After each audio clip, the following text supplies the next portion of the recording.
Hi everyone, and welcome back to the Little Miss Funeral YouTube channel. Today I wanted to talk about what the conversation might sound like when you call a funeral home if you've just lost a loved one. It is very nerve-wracking to call a funeral home to let them know that a member of your family has passed away, especially if it's happening for the very first time. I can't tell you how many instances I've had where the family on the other end of the phone will tell me that this is the first time that they've ever experienced a loss and they really don't know what steps to take. As a funeral director, I always do the best that I can to reassure them and to make them feel comfortable every step of the way.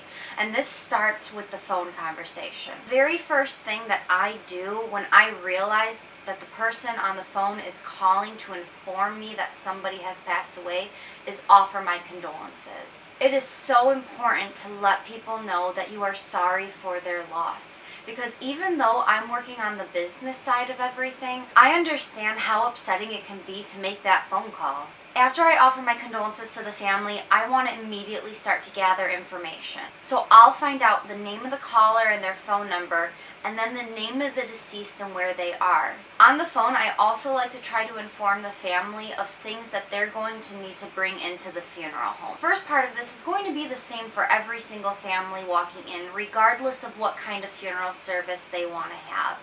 I like to inform people to bring in certain documentations that we're going to need to fill out the death certificate. I also do my best to get a general idea of what the services are going to be. For instance, I'll ask a family if they're going to be having a viewing or a visitation, and if they are, I'll ask them to bring in an outfit and a photograph.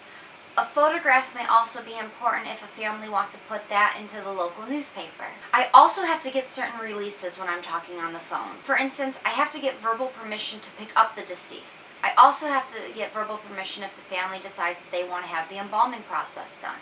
All in all, at the end of my conversation, I want a family to hang up the phone feeling relieved that they have chosen the funeral home that I'm working for. I want them to know exactly when we're going to be picking up their loved one, if that information is available for our funeral home at that time. There are instances where a body won't be released because they are on a certain hold, whether through the medical examiner or hospital, but we let families know that. I also want them to feel comfortable knowing the items that they're going to have to bring into the arrangement conference.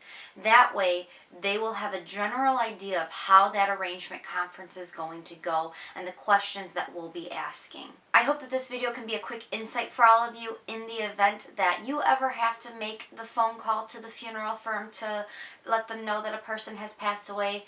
It can be a very nerve-wracking phone call to make. If you like this video, you can always give it a thumbs up.